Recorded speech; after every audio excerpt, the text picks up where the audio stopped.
की जय हो।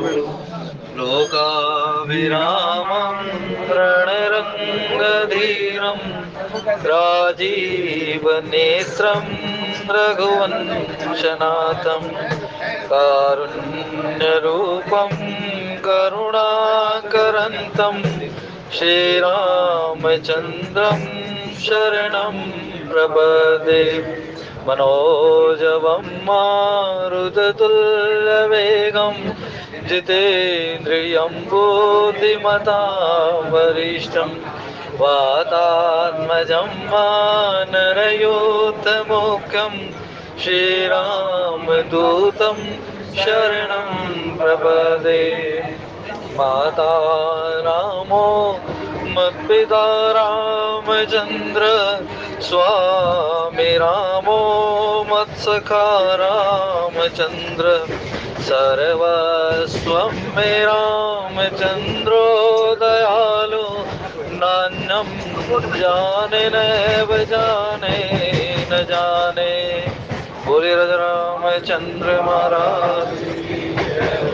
हरे हरे राम राम राम हरे हरे जी, हरे हरे राम राम राम हरे जी, हरे हरे राम राम राम हरे हरे जी, हरे हरे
निज मन मुकुर सुधार, वर्णो रघुवर विमल यश, जो दायक फल चार, सियावर रामचंद्र पद जय शरणम, मौसम दीन दीन हित, तुम समान रघुवीर, अस विचार रघुवंश मणि, हरहु विषम वीर, सियावर रामचंद्र पद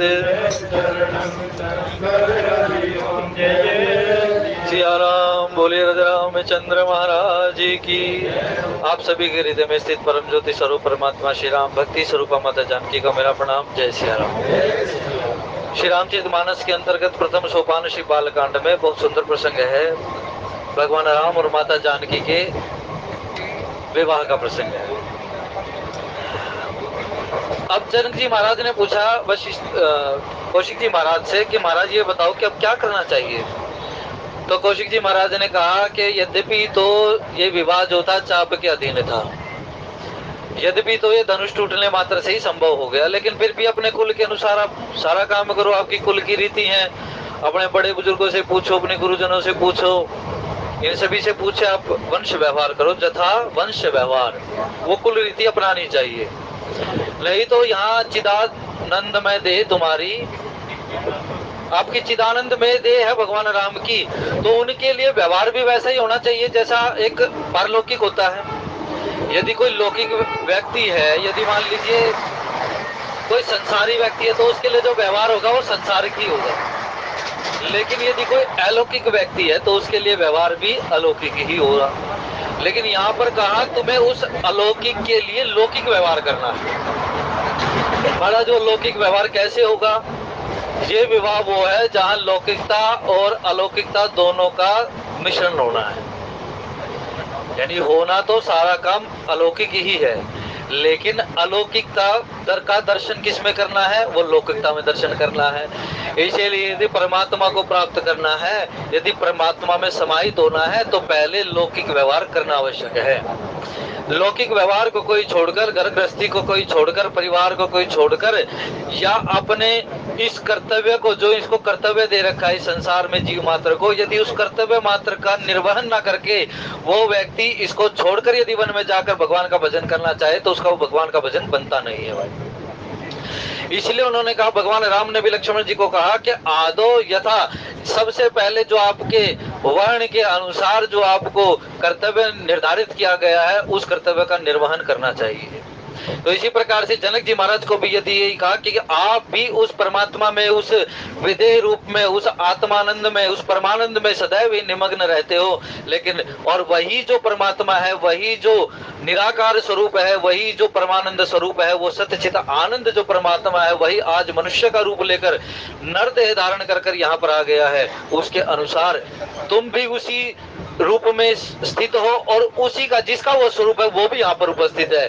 तो और जिसका विवाह होना है वो भी उसी स्वरूप का गिरा अर्थ चल बीच समय तैयत भिन्न न भिन्न, न तो करने वाला व्यवहार उस भाव से अलग है, न जिसके लिए वो किया जा रहा है न वो उस भाव से अलग है, और न जिसको माध्यम बनाया जा रहा है जानकी जी को, न वो उससे अलग है। तो जब तीनों ही परमानंद स्वरूप है, तीनों ही सच्चित आनंद स्वरूप है, तो उसके ये लौकिक व्यवहार किया क्यों जाए महाराज। ये बात बड़ी विचारणीय है। और ये पूछा भी किससे, ये पूछा भी एक ऋषि से। अब ऋषि ही वो मार्ग बता सकता है। जिस ऋषि को ये संदेह हो गया दोनों बालकों को ले जाते समय, क्या मैं जी अपने जिस यज्ञ की रक्षा के लिए जो सोच कर इनको लेकर आया था, क्या ये वही बालक हैं?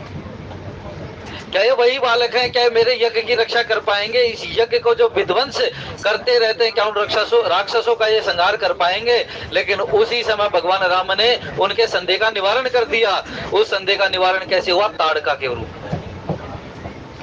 अब उस ताड़का के रूप में तो उस ऋषि का संदेह जाता रहा, और यहाँ पर भी ये संदेह जाता रहा कि महाराज धनुष तो टूटा है अलौकिक, लेकिन रखा कहाँ था? लोक में रखा था, इस निर्लोक में रखा था, इस मृत्य लोक में रखा था। तो इस मृत्य लोक में जो घटना घटी है, इस मृत्य लोक से इस परमार्थ की सीढ़ी चढ़ना ये आवश्यक है। उन्होंने कह दिया तुम्हें ये व्यवहार करना चाहिए जिस प्रकार से सभी को ये शिक्षा मिले कि हम यदि संसार में भी है तो संसार में रहकर कोई भी काम करते हुए हम गुणों से अतीत होकर उस परमानंद स्वरूप परमात्मा को कैसे प्राप्त कर सकते हैं।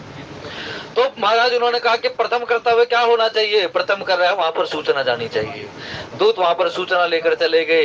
जनक जी महाराज की जब सूचना गई तो वहां पर दूतों ने कहा कि महाराज ये जो सूचना है, ये जो आपके लिए आई है, यद्यपि तो ये सूचना विश्वामित्र जी महाराज की है, लेकिन इस विश्वामित्र जी महाराज की सूचना के निहित कौन है? इसके निमित्त है जनक जी महाराज। आदेश है ये विश्वामित्र जी महाराज का और अनुरोध है ये जनक जी महाराज का।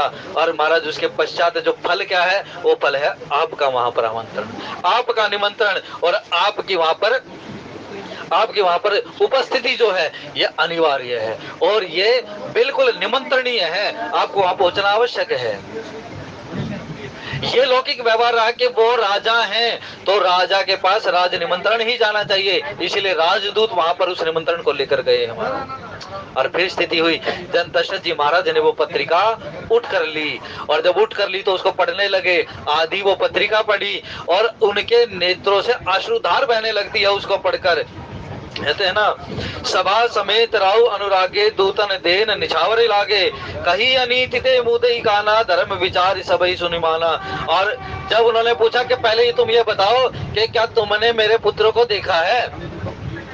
तुम दूत लेकर दूत जय राम जय जय राम जय राम जय जय। तुम यहाँ पर सूचना लेकर आए हो, किसकी सूचना लेकर आए हो? महाराज मैं तो 2 बालकों की सूचना लेकर आया और विश्वामित्र जी महाराज की का आदेश लेकर आया हूँ। पहले दशरथ जी महाराज कहते हैं पहले मुझे वो सूचना प्रदान करो कि तुमने उन्हें देखा भी है या नहीं देखा है।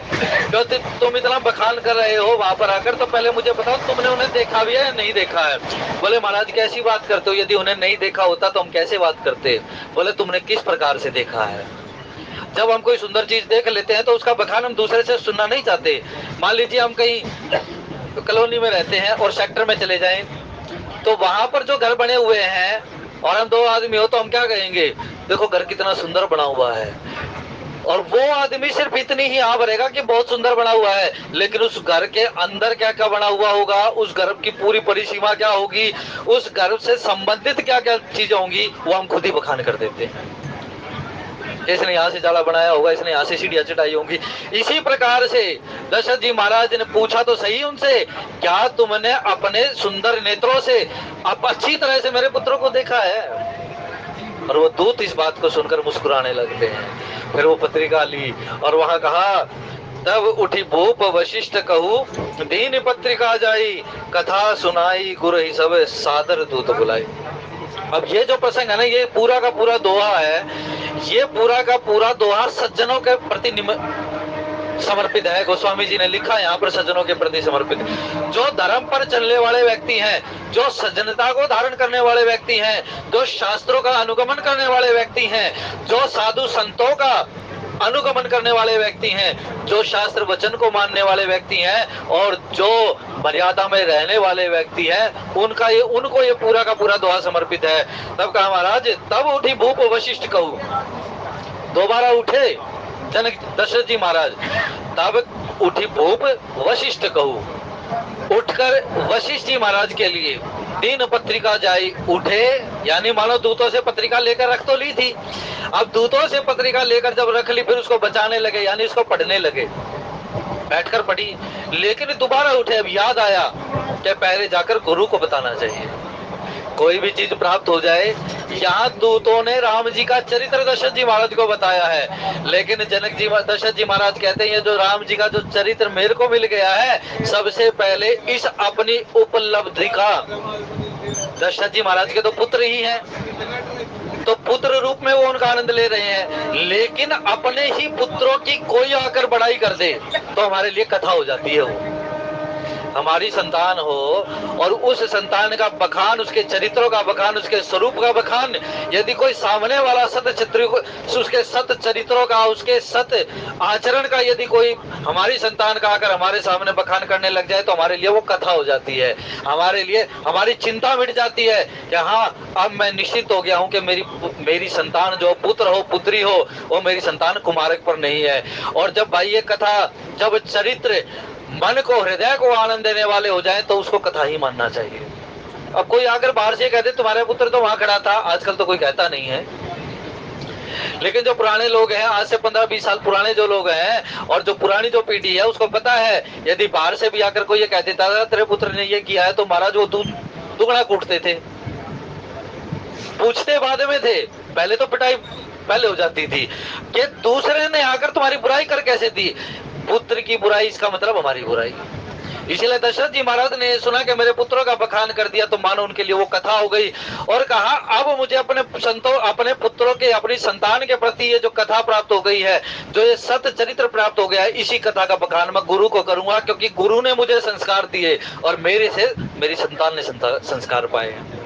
जो संस्कार को देने वाला है, पहले जाकर उसी को उपलब्धि बतानी चाहिए। भाई, हमें संसार में कोई उपलब्धि हो जाए, हमें संसार में कुछ प्राप्ति हो जाए, तो हम संसार में बखान करते फिरते हैं। लेकिन यहाँ दशरथ जी महाराज ने कहा क्या, पहले मैं बखान तो किया, फिर चेत आया कि अपने गुरु को तो मैंने बताया नहीं है। इसका मतलब गुरु के पास जाकर कहा, गुरु सभा में उपस्थित नहीं थे, लेकिन कहा मैं अपने गुरु के पास जाकर सुनाऊंगा। तो 3 ही पत्रिका जाई, दशरथ जी महाराज ने वहां जाकर वशिष्ठ जी महाराज को पत्रिका प्रदान कर दी कि महाराज ये पत्रिका आई है, ये सूचना आई है मेरे पुत्रों की। कथा सुनाई गुरु ही सब, सादर दूत बुलाई। पत्रिका तो उनको दी, लेकिन देखा वही शब्द लिखा ना गोस्वामी जी ने, कथा सुनाई, वो सारी की सारी कथा वशिष्ठ जी महाराज को जनक जी महाराज, दशरथ जी महाराज ने सुनाई है। इसीलिए भाई, संतान ऐसी होनी चाहिए कि उसका सत्य चरित्र पिता को सुनने को मिले, माता को सुनने को मिले, कुल के बड़ों को सुनने को मिले, वही कथा हो जाती है। तब गुरु जी को वो पत्रिका दी और गुरु को कथा सुनाई कि मेरे पुत्रों के विषय में ऐसा ऐसा जनकपुर से समाचार आया है, विदेह राज की नगरी से, विदेह नगरी से समाचार आया है। तो महाराज मुझे तो आनंद हो रहा है, लेकिन जब वो आनंद पूरा का पूरा बखान कर दिया ना, तब फिर दोबारा चेत हुआ, गुरु के सामने ज्यादा बखान नहीं करना चाहिए, ये भी एक मर्यादा है। जब हम माता पार्वती को जो देह त्याग करना पड़ा ना, उसका संस्कार क्या हुआ? जब आप गुरु के सामने बैठे हो तो वहां मर्यादा क्या है? माता पार्वती को भगवान शंकर कथा सुना रहे थे और कहा था हुंकारे बढ़ते रहना, वो तो अर्धांगिनी है ना, लेकिन जब कथा सुन रही है तो वो उनकी शिष्या है।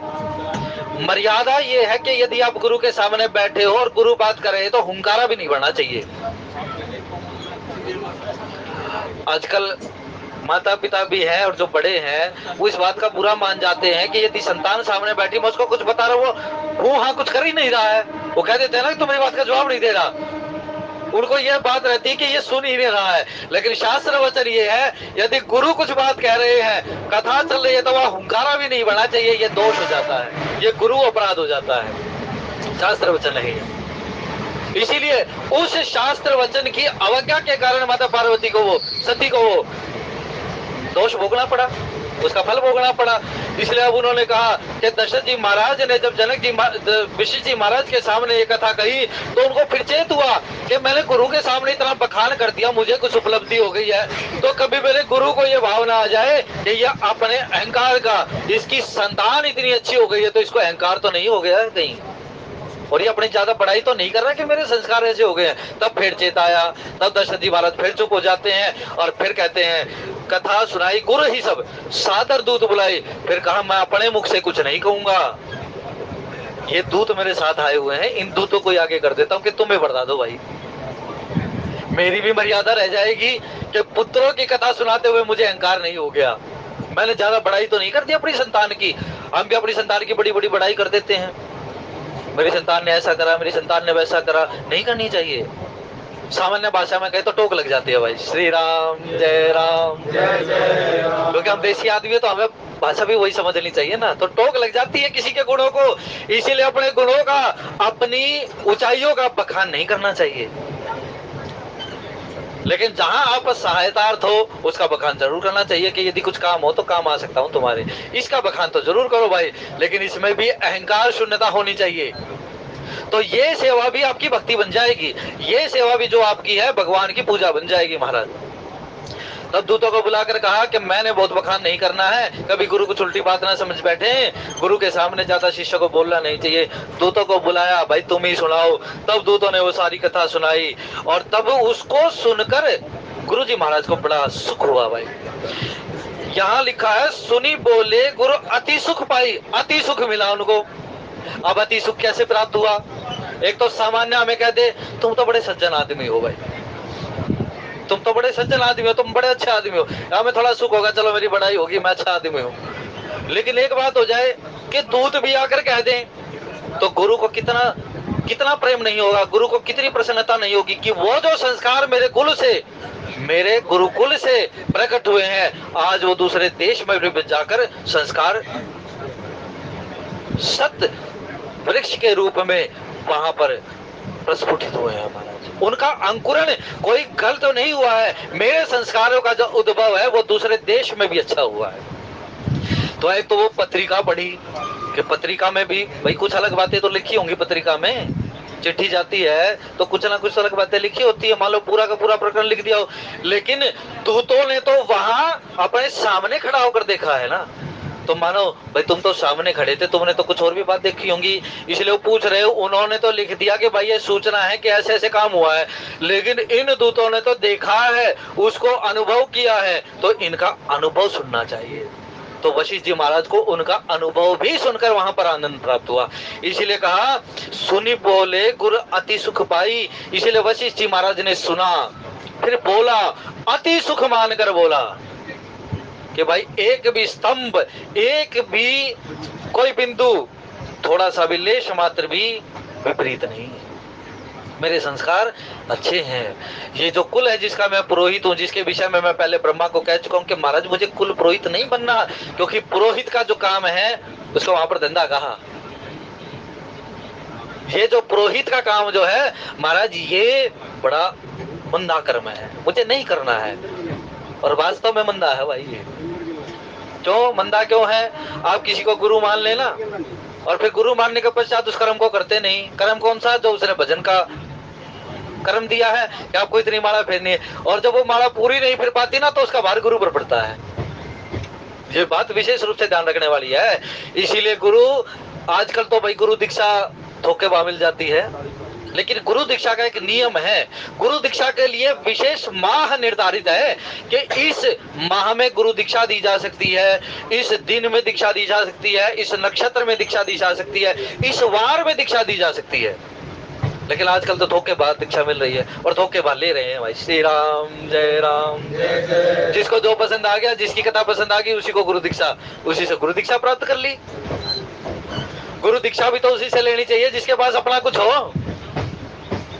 हमें सामर्थ्य नहीं कि हम गुरु की परीक्षा ले सकें, लेकिन गुरु उसी को बनाना चाहिए। गृहस्थी को ही गुरु बनाना चाहिए। जो गृहस्थी व्यक्ति है उसको गृहस्थी को ही गुरु बनाना चाहिए, जो गृहस्थ से आता हो। फिर उन्होंने कहा महाराज, तो वशिष्ठ जी महाराज ने अत्यंत सुख मानकर इस बात को कहा। अब दशरथ जी महाराज को जो यहाँ बात बताएंगे ना गुरु जी महाराज, वशिष्ठ जी महाराज जो बात बताएंगे वो बिल्कुल वेदों का सार है, और प्रत्येक व्यक्ति को बिल्कुल वो गांठ बांध कर रख लेनी चाहिए। वो श्री राम जय जय राम, श्री राम जय जय राम। सुनि बोले गुरु अति सुख पाई, पुण्य पुरुष कहूँ मही सुख पाई। जो पुण्यवान व्यक्ति होते हैं, जो सुकृति जन होते हैं, जो सज्जन व्यक्ति होते हैं, पुण्य पुरुष कहूँ, ऐसे सज्जन व्यक्ति के लिए मही सुख छाई, या मही सुख पाई नहीं बोला, मही सुख छाई, यानी वो सज्जन पुरुष कहीं चला जाए भाई संसार में, उसके लिए वहीं पर सुख हो जाता है। मही सुख छाई। जिस प्रकार से इस दोहे को जोड़कर देखिए अयोध्या कांड के प्रथम दोहे से, जब ते राम ब्याही घर आए, नित नव मंगल मोद बधाए। इस चौपाई से, इस दोहे से बांध कर देखिए, वो दोहा भी सज्जन पुरुषों के लिए है। जिस गृहस्थी के में हमने साधुओं से सुना है, हमने संतों से सुना है, इसका कुछ अनुभव कुछ लोगों को है कि इस प्रथम दोहे का अयोध्या कांड के प्रथम चौपाई से लेकर दोहा पर्यंत, श्री गुरु चरण सरोज रज निज मन मुकुर सुधारी, पर्णव रघुवर विमल जैसे जो दायक। ये प्रथम दोहा है अयोध्या कांड का, जिसको हम हनुमान चालीसा पढ़ते हैं। उस प्रथम चौपाई से लेकर जब ते राम ब्याही कर आए, यहाँ से लेकर इस दोहा पर्यंत तक 8 चौपाई हो जाती हैं। इन 8 चौपाइयों का जो गृहस्थी अपने घर में नित्य उठकर नित्य कर्म से फ्री होकर, नित्य कर्म से निवृत्त होकर जो इन चौपाइयों का पाठ करता है, जो पति पत्नी कर ले तो बहुत बढ़िया है। उसके घर से कभी सभ्यता जाती नहीं है, सुख संपत्ति कभी जाती नहीं है। इसीलिए यहाँ पर भी कहा, वशिष्ठ जी महाराज ने बिल्कुल तोल कर, बिल्कुल नाप कर ये बात कह दी कि सज्जन पुरुषों के लिए इस धरा का कोई ऐसा स्थान नहीं है जहां पर सुख उसके लिए नहीं चाहता हो। जावा जी कुछ समय का, कुछ थोड़ा सा समय हमें भी दे देंगे महाराज। श्री राम जय राम, जय जय राम, श्री राम जय राम, जय जय राम। तो सज्जन व्यक्ति कहीं भी चला जाए इस संसार में, उसके लिए सुख ही सुख है महाराज, वो उसका सुख कहीं जाता नहीं है। और बड़ी सार गर्भित बात है वहां, जिमी सरिता सागर महु जाही, यद्यपिता ही का मनना है। ये बात बिल्कुल गांठ बांध कर रखे। इसको तो ये मान लो भाई कि बिल्कुल रामचरितमानस का निचोड़ मान लो इस बात को। इसमें बिल्कुल सारी बात, रामचरितमानस हम क्यों पढ़ते हैं? हमसे कोई कर्म पूर्व में बन गए हो ऐसे, जिसके कारण से हमें नीचा देखना पड़ा हो भाई। प्रत्येक व्यक्ति से बनता है, मति ऐसी है संसार में। लेकिन रामचरितमानस इसलिए पढ़ते हैं कि राम जी के चरित्रों से हमारे अंदर वो सज्जनता का प्रादुर्भाव हो जाए, हमारे अंदर उन संत गुणों का, यानी सत गुणों का हमारे अंदर संचार हो जाए। अपनी इंद्रियों पर हमें थोड़ा सा नियंत्रण हो जाए भाई। इनका इंद्रियों का निग्रह नहीं हो, निग्रह कहा जाता है कई जगह, लेकिन निग्रह, संयम, नियंत्रण और इनका दमन, इन चारों में भेद है। संयम किसको कहा जाता है? गीता में भगवान ने लिखा, वेद व्यास महाराज जी ने लिखा कि महाराज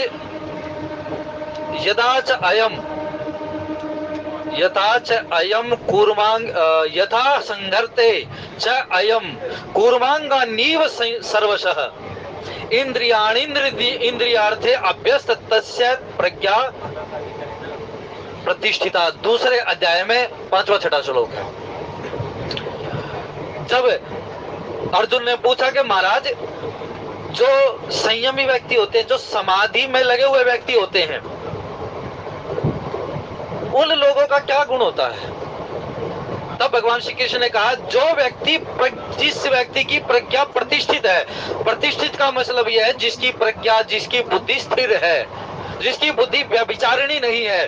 दो प्रकार की बुद्धि बताई हमारे यहाँ, एक व्यभिचारिणी और एक अव्यभिचारिणी। ये राम सुखदास जी ने अपनी गीता साधक संजीवनी में लिखा है, इसका भाष्य किया है कि जिस व्यक्ति की बुद्धि अव्यभिचारिणी होती है, उसकी प्रज्ञा प्रतिष्ठित होती है। प्रतिष्ठित प्रज्ञा, स्थिर बुद्धि कैसी होती है? जिस प्रकार से यदि कछुआ होता है, वो कछुआ कुछ भी अविपरीत देखते हुए अपने पूरे के पूरी इंद्रियों को, पूरे के पूरे अंगों को समेट लेता है।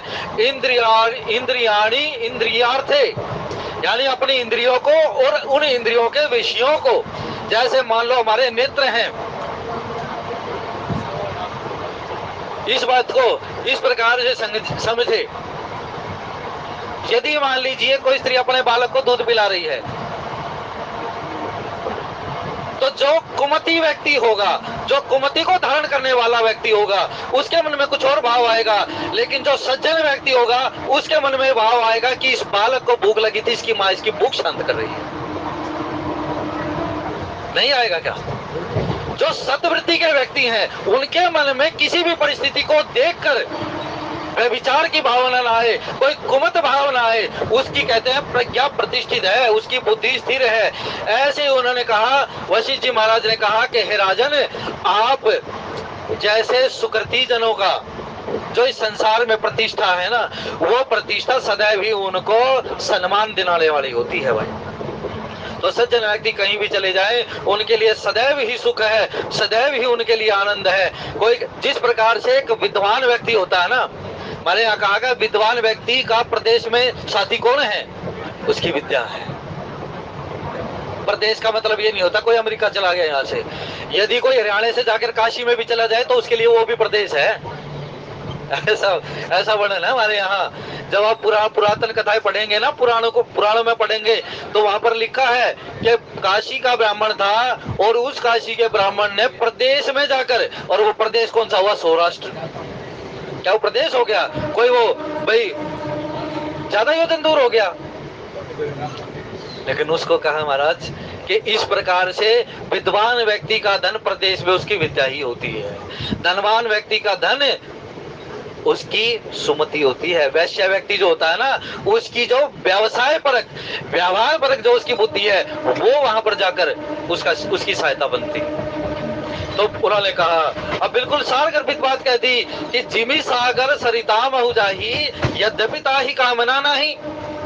जिस प्रकार से एक सागर होता है, उस सागर में कितनी कितनी नदियां जाकर पता नहीं कौन कहां से, कोई मानसरोवर से निकली है, कोई महाराज कहीं से निकली है, कोई गंगोत्री से निकली है, कोई यमुनोत्री से निकली है, कोई कहां से निकली है, लेकिन वो जिस प्रकार से वो सारी की सारी नदियां बिना बुलाए उस सागर में चली जाती है और बिना रास्ता दिखाए। किसने रास्ता दिखाया नदियों को?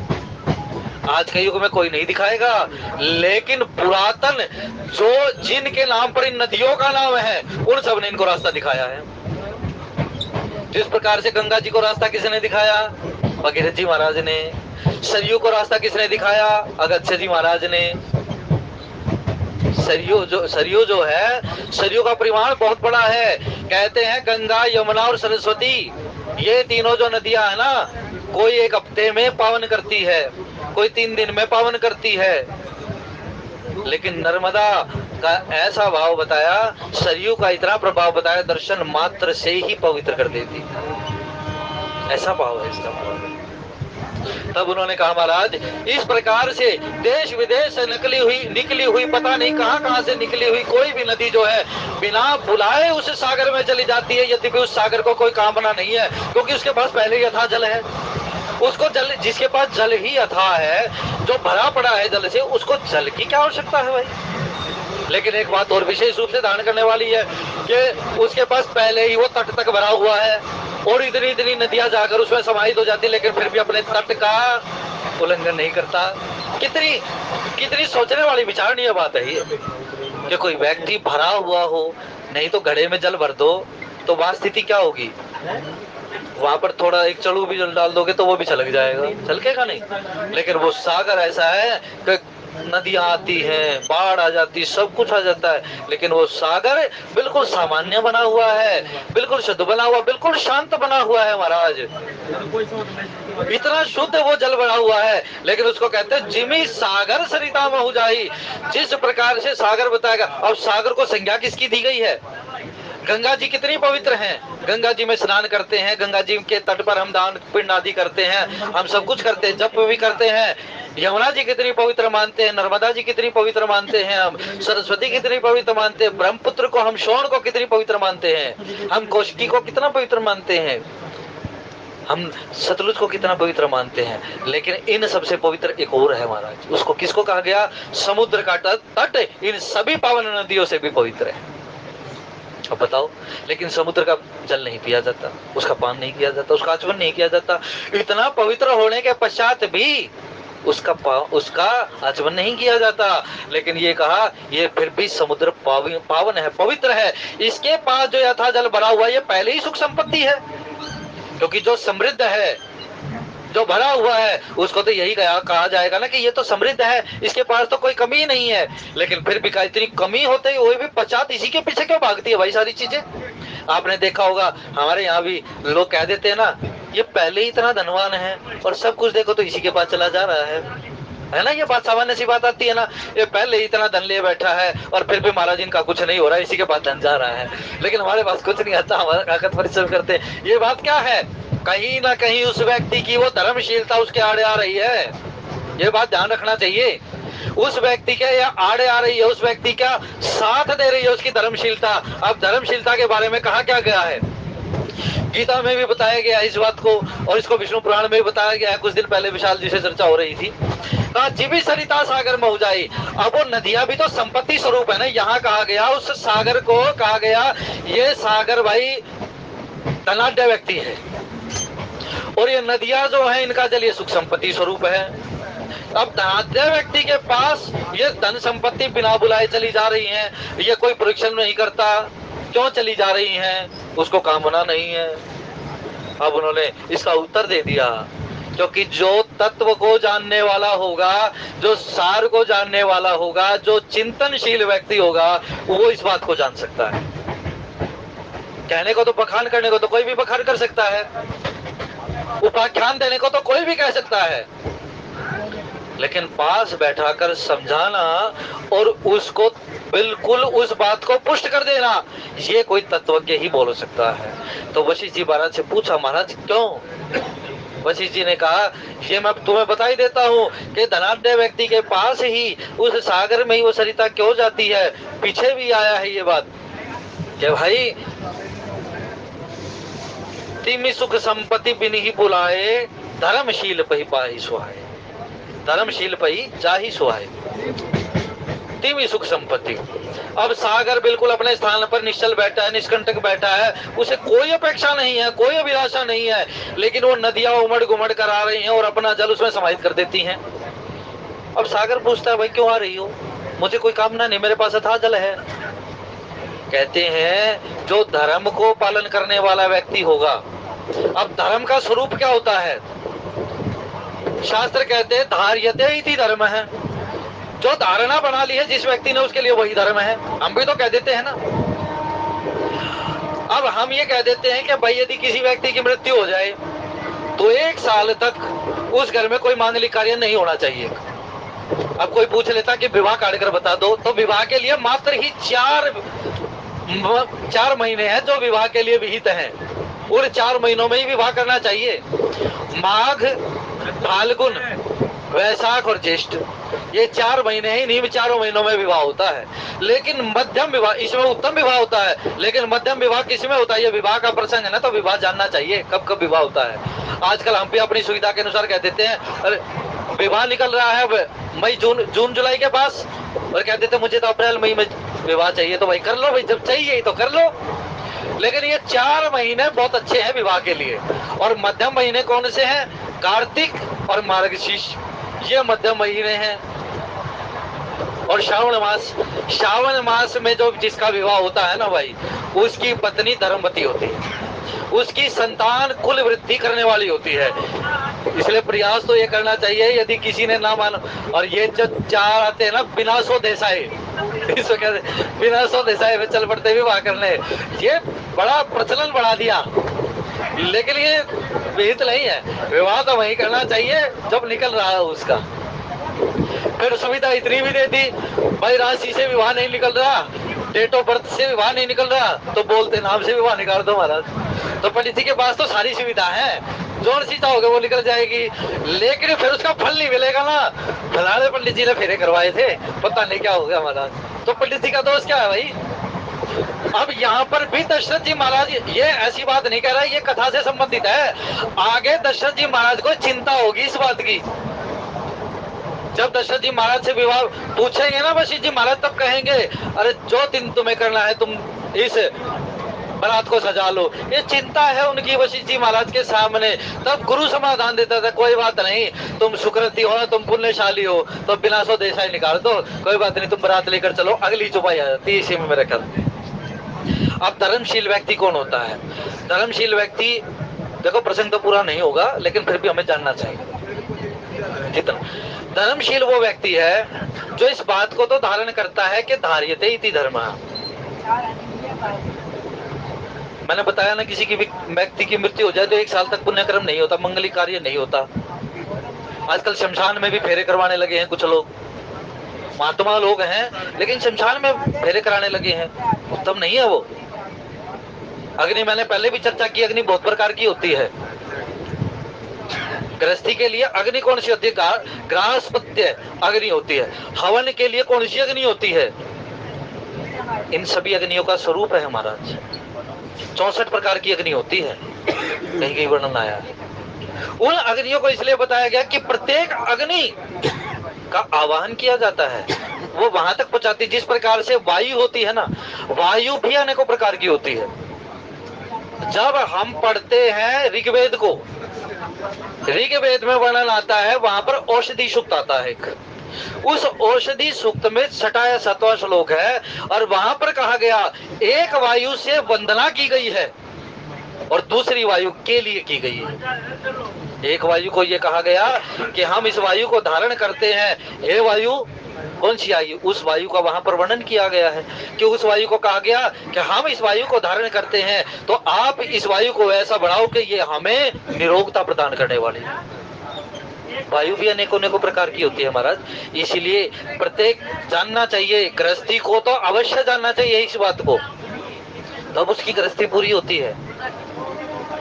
ना तो गृहस्थ में पंच महायज्ञ होता, ना पंचबली होती है वहां, ना वहां हव्य होता, ना वहां कव्य होता, ना वहां अग्निहोत्र होता, तो गृहस्थी किस बात की है? वो गृहस्थी है ही नहीं, वो किसी का मन नहीं निकलता। आजकल तो किसी को यही नहीं पता, बहुत से लोगों को जो फ्लैटों में रहने लगे, भाई कोई रहता हो तो भाई बुरा मत मानना इस बात का, लेकिन रहने लगे हैं तो वहां यही नहीं पता कि पितरों का दिन कब है। तब वहां बताया गया कि महाराज ये जो स्थिति है ना, धर्मशील व्यक्ति वो है जो धर्म को जानने वाला हो, और धर्म निज निज मत अनुसार नहीं हो सकता। हमने ये सोच लिया कि हम तो सोच रहे थे ऐसा भी हो जाता है, ऐसा सोचने से नहीं होता। धर्म के कार्य में मात्र शास्त्र वचन ही प्रमाण है, दूसरा कुछ प्रमाण नहीं है। जिस प्रकार से कहा कि विवाह के लिए जौन सी अग्नि विहित है, उसी अग्नि का आवाहन करके वहां फेरे करवाए जाते हैं, तो वही निविहित है, शमशान की अग्नि नहीं विहित है वहां। वो गृहस्थी दिखाने के लिए तो कितनी भी बसा लो, गृहस्थी बसती नहीं है भाई। श्री राम जय राम।